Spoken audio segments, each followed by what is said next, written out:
ప్రస్తుత ఆంధ్రప్రదేశ్ ముఖ్యమంత్రి నారా చంద్రబాబు నాయుడు గారు సెప్టెంబర్ 1, 2025 నాటికి ఆయన తొలిసారి ముఖ్యమంత్రిగా ప్రమాణం చేసినటువంటి రోజు ఏదైతే ఉందో 1995 సెప్టెంబర్ 1 నేటితో 30 సంవత్సరాలు అయినటువంటి సందర్భంగా అప్పటి ముఖ్యమంత్రి స్థానానికి అప్పటి ముఖ్యమంత్రిగా ఆయన పనితీరుకి ప్రస్తుత ముఖ్యమంత్రి ఆయన పనితీరుకి ఏమన్నా తేడాలు ఉన్నాయా? ఈ సుదీర్ఘమైన రాజకీయం గురించి కొద్దిమేర చర్చించే ప్రయత్నం చేద్దాం. అయితే స్టూడియోలో మన ముందు ఉన్నారు పొలిటికల్ అనలిస్ట్ శ్రీనివాస్ జొన్నలగడ్డ గారు. సార్ నమస్కారం అండి. నమస్కారం. నారా చంద్రబాబు నాయుడు గారు ప్రస్తుత ఆంధ్రప్రదేశ్ ముఖ్యమంత్రి. అయితే ఎప్పటికైనా 4 సార్లు ముఖ్యమంత్రి అవ్వడం నిజంగా ఒక చరిత్ర అని చెప్పుకోవాలి. ఉమ్మడి ఆంధ్రప్రదేశ్కి 10 ఏళ్ళు ముఖ్యమంత్రి కావచ్చు, మళ్ళీ ఇప్పుడు విభజిత ఆంధ్రప్రదేశ్ కూడా రెండోసారి ముఖ్యమంత్రి కొనసాగుతున్నారు.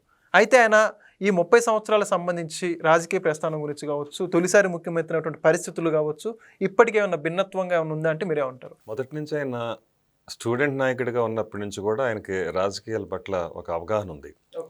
సో ఆ విధంగా స్టూడెంట్ నాయకుడిగానే ఆయన తన రాజకీయ పరిణితి చూపించుకున్న వ్యక్తి. సో అప్పటి నుంచే రాడుదేలిన వ్యక్తి కూడా. సో ఆ తర్వాత చాలా చిన్న వయసులోనే కాంగ్రెస్ ప్రభుత్వంలో సమాచార శాఖ మంత్రిగా కూడా ఆయన పనిచేశాడు. సో ఒక సామాన్యమైన రైతు కుటుంబంలో పుట్టి మరి ఒక వెనకబడ్డ ప్రాంతం అనుకోవచ్చు. అంటే 6 కిలోమీటర్లు నడుచుకుంటే వెళ్ళి చదువుకునే వచ్చిన సందర్భం స్టూడెంట్గా ఉన్నప్పుడు. అన్ని నష్టాలు తెలిసిన వ్యక్తి, అలాగే రైతుల కష్టాలు తెలిసిన వ్యక్తి, అంటే ఒక సాధారణ కుటుంబంలో ఉండే ఇబ్బందులు తెలిసిన వ్యక్తి. అలాంటి వ్యక్తి మరి నిజంగా కష్టాలు తెలిసి ఆ కష్టాలు తీర్చడానికి మరి ముఖ్యమంత్రిగా వచ్చిన సందర్భం ఇవాళకి 30 సంవత్సరాలు అవుతుంది. సో ఆయన రావడంతో ఆయన సామాన్యులు అంతకుముందే తెలుగుదేశం ప్రభుత్వం వచ్చిన దగ్గర నుంచి కూడా సామాన్యులకి, బడుగు బలహీన కార్మిక వర్గాలకి, కర్షక వర్గాలకు కూడా పెద్దపీట వేసిన వ్యక్తి సందర్భం.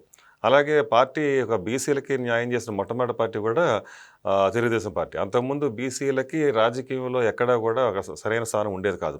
అలాంటి రాజకీయంగా గొప్ప గొప్ప పదవులు, ఉన్నత స్థానాల్లో నిలబెట్టింది తెలుగుదేశం ప్రభుత్వం. అందువల్ల ఇప్పటికి కూడా తెలుగుదేశం పార్టీ బీసీల పార్టీగా మనం అనుకోవచ్చు. సో అలాగా ఆ పార్టీ వచ్చిన దగ్గర నుంచి ఎన్టీఆర్ సంక్షేమ పథకాలు ఇవ్వడం ఆయన్ని స్టార్ట్ చేశాడు. అంటే కిలో ₹2 బియ్యం ఇవ్వటం కానివ్వండి, జనతా వస్త్రాలు కానివ్వండి, అలాగే ఆస్తులు అన్నిటికన్నా సంచలనాత్మకమైన విషయం ఏంటంటే ఆడబిడ్డకి ఆస్తుల సమానకి ఇచ్చిన మొట్టమొదటి దేశంలోనే తొలి ముఖ్యమంత్రి ఎన్టీ రామారావు గారు. సో అలాగా ఆ పార్టీ ఒక సిద్ధాంతపరంగా పుట్టిన ఆ పార్టీ ఆ సిద్ధాంతాలను ఆ రోజుకి ఈ రోజు కూడా ఆచరిస్తూనే వస్తూ ఉంది. సో ఆ ఇండియా తర్వాత కూడా ముఖ్యమంత్రిగా చంద్రబాబు నాయుడు గారు వచ్చిన తర్వాత ఎక్కడ కూడా అభివృద్ధిలో మరింత దూసుకుపోయే పరిస్థితి తీసుకొచ్చాడు ఆయన. అంటే అప్పటి వరకు ఉన్న మోసధోరణులు, అంటే ఒక సాంప్రదాయ పద్ధతిలో ఉన్న పరిపాలనకి నిజంగా ఒక ట్రెండే సృష్టించాడు ఆయన. సరిగ్గా అదే టైంకి 1991లో పివి నరసింహారావు గారు ప్రధానమంత్రిగా ఉంటూ ఆర్థిక సంస్కరణలు ప్రవేశపెట్టడంతో ఆ ఆర్థిక సంస్కరణల ఫలాలను అందుకున్న మొట్టమొదటి ముఖ్యమంత్రిగా చంద్రబాబు నాయుడునే చెప్పుకోవాలి. ఎందుకంటే ఈయన వచ్చి రావడంతోనే మొట్టమొదట ఐటీ డెవలప్మెంట్ కానీ, ఆర్థిక డెవలప్మెంట్ కానీ, ఇవన్నీ ఒక పారిశ్రామిక విషయాల్లో కానీ, అలాగే సంక్షేమ పథకాలు అమలు చేస్తూనే మిగతా రంగాల విద్యుత్ రంగం మీద అన్ని విషయాల్లోనూ ఆయన బాగా దృష్టి సారించాడు. అలాగే ప్రజలను కూడా ప్రభుత్వంతో పాటు అంటే ఆ పరిపాలనలో భాగస్వామ్యం చేయాలనే ఉద్దేశంగా వాళ్ళకు కూడా ఒక అవగాహన కలవాలన్న ఉద్దేశంతో శ్రమదానం కానివ్వండి, జన్మభూమి లాంటి కార్యక్రమాలతో స్ఫూర్తిని నింపాడు ఆయన. అంటే ప్రజలు కూడా ప్రభుత్వానికి సహకరించే విధంగా, అదిలో ప్రజలు కూడా ప్రభుత్వ విధానాలని సమర్థించడం కోసం, అలాగే ఆ ప్రభుత్వానికి సహకరించడం కోసం ఏదైనా కానివ్వండి భాగస్వామ్యం చేశాడు ఆయన. అలాగే సమస్యలు తెలుసుకోవడం కోసం మొట్టమొదటి ఆయన టెలిఫోన్లో, అంటే ముఖ్యమంత్రితో ముఖాముఖి అని ఫోన్లో సామాజిక విషయాల్ని వాళ్ళు చెప్పడం అప్పటికప్పుడు లైవ్లో విని పరిష్కరించడం అనేది ఈయన స్టార్ట్ చేశారు. డైలీ యువర్ సీఎం అనే కార్యక్రమం పెట్టి ఆయన ప్రజల సమస్యలు నేరుగా వినడం అనేది దేశంలోనే మొట్టమొదటిసారి ఆయన తీసుకొచ్చాడు. అలాగా సంస్కరణలు కానివ్వండి, లేకపోతే రాజకీయంగా గొప్ప గొప్ప మలుపులు ఏవైతే ఉన్నాయో అవన్నీ కూడా చంద్రబాబు నాయుడు గారి దగ్గర స్టార్ట్. అంటే ఆయన వచ్చేటప్పటికి అసలు ప్రభుత్వ ఉద్యోగులకి జీతాలు కూడా ఇవ్వలేనంత దుస్థితి ఉండేది. అలాంటి ఆర్థిక స్థితి నుంచి, ఆ లోటు బడ్జెట్ నుంచి ఆయన ఎంత వేగంగా ముందు తీసుకెళ్ళాడంటే నిజంగా మరి ఒక అద్భుతం ఏంటంటే విజన్ 2020 అని పెట్టుకుని మరొక హైటెక్ సిటీ నిర్మాణం చేసిన సందర్భం అది ఎవరు మర్చిపోలేరు చరిత్రలో. ఎందుకంటే ఆ రోజున మరి అమెరికా వెళ్ళి రోడ్ల మీద నడుచుకుంటా మరి గొడుగు పట్టుకుని తిరిగి 6 సందర్భాల్లో మరి ఎంతమందిని పెట్టుబడిదారులని తీసుకురావడానికి ప్రయత్నించడం. మరీ ముఖ్యంగా బిల్ గేట్స్ ఆయన అపాయింట్మెంట్ కోసం ప్రయత్నిస్తే ఆయన అసలు రాజకీయ నాయకులతో మేము అపాయింట్మెంట్ ఇవ్వడం, మాకు ఆయనకి వాళ్ళకి మధ్య చర్చలే ఉంటాయి అన్నట్టుగా మాట్లాడితే లేదని పట్టుబట్టి ఒక హాఫ్ అన్ అవర్ కోసం 10 నిమిషాలు 15 నిమిషాలు అనుకుంటాను దానికోసం ఆయన అడిగితే ఆయన పట్టుబట్టి సంపాదించగలిగాడు.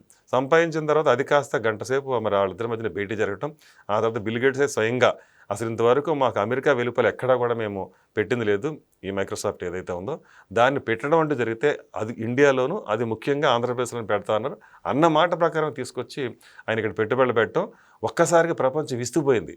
దేశం అంతా కూడా అసలు అలా ఒక్కసారి చంద్రబాబు నాయుడు తలదిప్పి చూశాయి. ఎందుకంటే అంత దిగ్గజం, ఐటీ దిగ్గజం వచ్చి హైదరాబాద్లో ఇట్లా పెట్టుబడులు పెడుతున్నాడు అనేటప్పటికల్లా మిగతా కంపెనీలు పరుగులు పెట్టేశాయి. అంటే ఇక మేమెక్కడ అంటే వాళ్ళే ఎదురు వచ్చేసేసి చంద్రబాబు నాయుడు గారిని కలుసుకుని మేము వస్తున్నాము, మేము ఇంత పెడతాం అన్నట్టుగా, అంటే అంత పెద్ద ఐటీ దిగ్గజం మైక్రోసాఫ్ట్ వచ్చేటప్పటికే ఇంకా అందరూ కూడా ఒక్కసారి వరుస క్యూ కట్టారు. దాంతో ఇవాళ చూసాం ఇవాళ చూస్తున్నాం మనం సైబరాబాద్ మరి ఇవాళ ఎలా వెలిగిపోతా ఉందో, మరి దాని నుంచి వచ్చే ఆదాయం ఎంత మరి ఉందో మనం చూస్తున్నాం. దేశంలోనే అంత ఇన్కమ్ తీసుకొచ్చే సీటు మరొకటి లేదంటే ఆశ్చర్యకరం కాదు. సో ఆ విధంగా అతని దార్శనికత ఏదైతే ఉందో, అంటే అలాంటి ఐటీ అంటే ఐటీ కూడి పెడుతుందా అన్న వాళ్ళందరూ కూడా ఆయన చెప్పాడు ఆ రోజునే, కూడి పెడదు కూడబెడద్ది, దానివల్ల కోట్లాది మంది జీవితాలు మెరుగుపడతాయి, బాగుపడతాయి అని ఆయన ఆ రోజు చెప్పాడు. అది చేసి నిరూపించాడు. ఎగతాళం చేసిన హేళన చేసిన వాళ్ళకి కూడా సమాధానం దొరికింది. సో అది చూసిన తర్వాత అందరికీ అర్థమైంది చంద్రబాబు నాయుడు అంటే అభివృద్ధి కామికుడు, ఆయన ఒక దార్శనికుడు అన్న విషయం మనకు స్పష్టం అర్థమైంది. ఆ రోజు నుంచి కూడా చంద్రబాబు నాయుడు ఎన్నో సంక్షోభాలను ఎదుర్కొన్నాడు. నిజం చెప్పాలంటే ఆయన ఎక్కువగా ఎదుర్కొన్న సంక్షోభాలంటే పార్టీ ఇబ్బందులు పడ్డప్పుడు కానీ, లేదంటే ఒక అధికారం కోల్పోయినప్పుడు కానీ, అధికారం కోల్పోయిన సందర్భాలు కూడా ఎలాంటి సందర్భాలు అధికారం కోల్పోవాల్సి వచ్చిందో కూడా చూసాం. ప్రజారాజ్యం పార్టీ పెట్టినప్పుడు మళ్ళీ తిరిగి తెలుగుదేశం ప్రభుత్వం అధికారంలోకి వస్తుంది అనుకున్నప్పుడు ప్రజారాజ్యం పార్టీ ఒకటి అడ్డుపడటం వల్ల ఆ రోజున మళ్ళీ అధికారం కోల్పోవాల్సి వచ్చింది. దాంతో 5 ఏళ్ళు ప్రతిపక్షంలో ఉన్నా కూడా ప్రజల పక్షాన నిలబడ్డాడు చంద్రబాబు నాయుడు గారు. ఎప్పుడు కూడా ప్రజల్లోనే తిరిగి ప్రజల సమస్యలను అర్థం చేసుకోవడం వల్లే తిరిగి అధికారంలో రాగలిగాడు. మరి ఆయన మంచి వక్తేం కాదు అప్పటికి, మామూలు సాధారణంగా మాట్లాడే వ్యక్తే. ఆయన పనితనం వల్లే తను మళ్ళీ తిరిగి ఆ ప్రజల్లోకి మళ్ళీ ఆ ప్రజల సానుభూతిని తీసుకుని అలా ప్రజల నుంచి మద్దతు తీసుకుని మళ్ళీ అధికారంలోకి రావడం అంటే అంత ఆషామాషి వ్యవహారం కాదు. కానీ ఒక ప్రాంతీయ పార్టీగా దాన్ని బిల్డ్ చేసుకుంటా, మరి ఆ ప్రాంతీయ పార్టీని ఈరోజు కూడా తను పటిష్టం చేసుకుంటా, కార్యకర్తలే ఆ పార్టీకి బలంగా దాన్ని తీర్చిదిద్దుకుంటా వచ్చాడంటే మరి దాని వెనక ఎంత కృషి చేసి ఉంటాడు అనేది మనం చూసుకోవచ్చు. నాదెండ్ల భాస్కర్ సంక్షోభం అప్పుడు కానివ్వండి, అలాగే లక్ష్మీపార్వతి 1994 చూసిన సంక్షోభం నుంచి కానివ్వండి, పార్టీని అలా కంటికి రెప్పలా కాపాడుకున్న వ్యక్తి చంద్రబాబు నాయుడు గారు. ఇది జగమెరుకుని సత్యం, ఇది చరిత్ర చెప్తున్న సత్యం. సో ఈ విధంగా పార్టీని కాపాడుకుంటా, కార్యకర్తలను కాపాడుకుంటా, మళ్ళీ ఓ పక్కన అధికారంలో ఉన్నా లేకపోయినా ప్రజల పక్షాన్ని నిలబడతా ఈ రోజున మరి ఇన్నేళ్లు పార్టీని ఈ స్థితికి తీసుకురాగలగడం అనేది ఆషామాషి కదా ఒక ప్రాంతీయ పార్టీని. అలా పార్టీని ఆ విధంగా మరి కంటికరప్పలాగా ఈరోజు కూడా కాపాడుకుంటా ప్రజల సంక్షేమాన్ని దృష్టిలో పెట్టుకొని ఇవాళ ఏ రంగమైనా చూడండి. మళ్ళీ ఈ మధ్యకాలంలో మనం గమనిస్తే మరి 2 సార్లు ఏమో ఉమ్మడి ఆంధ్రప్రదేశ్ ముఖ్యమంత్రిగా ఉన్నాడు. తర్వాత విభజిత ఆంధ్రప్రదేశ్కి ముఖ్యమంత్రిగా తొలిసారిగా చేసింది చంద్రబాబు నాయుడు గారు. ఆ వచ్చి రావడంతో ఆయన తీసుకున్న నిర్ణయాలు మనం చూసాం. చెట్టు కింద మరి పరిపాలన స్టార్ట్ చేసినా కూడా మరి అమరావతిని పరుగులు పెట్టించాడు. అటు పక్కనేమో పోలవరం, అసలు అది పెద్ద కళ, కొన్ని దశాబ్దాలుగా పోలవరం ఒక కళ.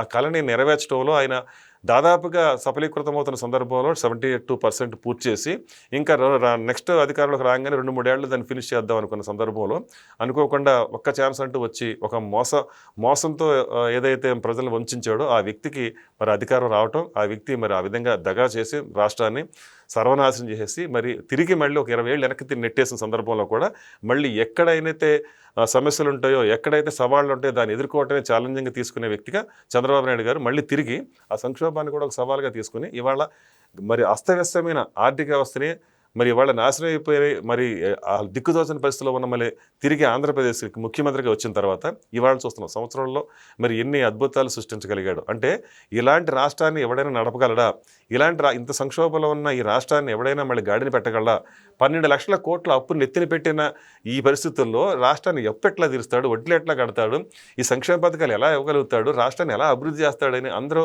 అసలు ఆశ్చర్యంగా చూస్తున్న సందర్భంలో మరి ఇవాళ అవన్నీ కూడా మరి కళ్ళెదుటకుండా మనకు కనిపిస్తుంది. ఒక దార్శనికుడు, ఒక దక్షత కలిగిన వ్యక్తి ముఖ్యమంత్రిగా ఉన్నప్పుడు ఎలాంటి రిజల్ట్ వస్తా అనేది మనం సంవత్సరాల్లో చూసాం. అందరూ ఆశ్చర్యపోతున్నారు. అంటే సూపర్ 6తో మరి సూపర్ హిట్ కొట్టాడు ఆయన. ఇవన్నీ జరిగేవా అంటే జరుగుతున్నాయి. 3 సిలిండర్లు ఇవ్వగలుగుతాడా, ఇస్తున్నాడు. మరి తల్లికి వందనంలో మరి ఇద్దరు బిడ్డలు కాదు, అంతకాదు 12 మంది బిడ్డలుంటే కూడా ఇస్తారని ఏదైతే చెప్పాడో ఆమె ఇచ్చాడు. మరి అంతకుముందు ప్రభుత్వం ఉన్నప్పుడు వైసీపీ గవర్నమెంట్ ఇద్దరికని చెప్పి మాట ఇచ్చి కూడా మరి ఎగ్గొట్టేసేసి ఒకళ్ళకే ఇచ్చింది. అలాగే అది మరి మద్యపాన నిషేధం చేస్తారంది, చేసిందా? చేయలేదు.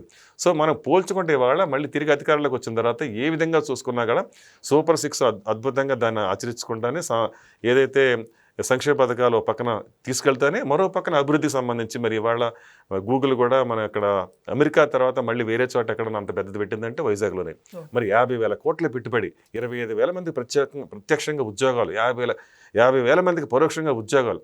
ఒకటనేంటండి ఇవాళ క్వాంటమ్ వ్యాలీ కానివ్వండి, ఇలా ఎన్ని కొత్త ఆలోచనలు, కొత్త సంస్కరణలు, కొత్త ఆవిష్కరణలు మరి ఇవన్నీ తీసుకొచ్చి రాష్ట్రాన్ని మళ్ళీ ఇవాళ సుసంపన్నం చేసే వ్యక్తిగా చంద్రబాబు నాయుడు గారు మరి ముఖ్యమంత్రిగా మరి ఇవాళ బాధ్యత తీసుకున్న దగ్గర నుంచి ఎక్కడ మళ్ళీ తాను నిద్రపోనివాడు అనే ఒక ముఖ్యమంత్రిగా ఆయనకు పేరుండేది గతంలో.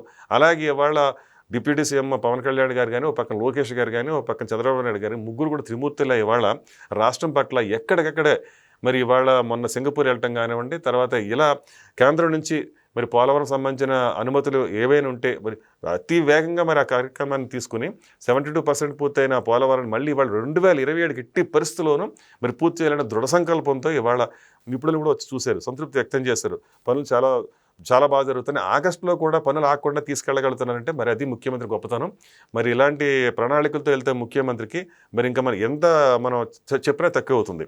సో ఆ విధంగా చూసుకుంటే ఇవాళ దేశంలోనే మరి నిన్న మనం చూసాం ఇండియా టుడే సర్వేలో, అంతకుముందు 6 నెలల క్రితం ఆయనకి 5వ స్థానం ఉంటే ఇవాళ 3వ స్థానం ముఖ్యమంత్రిగా. మరి వైసీపీ అంటుంది విఫలమైతే 5వ స్థానం నుంచి 10 స్థానానికి 12వ స్థానానికి దిగజారిపోవాలి. కానీ మరి 3వ స్థానానికి ఎగబాకెడ్ చంద్రబాబు నాయుడు. దీన్ని బట్టి ఏమర్థమవుతుంది? కూటమి దూసుకుపోతుంది, వైసీపీ మూసుకుపోవాలి కూడా. ఎందుకంటే ఇవాళ అభివృద్ధి వినాశనం చేసేవాళ్ళు అసలు రాజకీయాలకే అనర్హత అనే ఒక విషయం ప్రజలు చెప్పేశారు. అందుకు కాబట్టి వాళ్ళని ప్రతిపక్ష హోదా కూడా లేకుండా చేసి పక్కన కూర్చోబెట్టారు.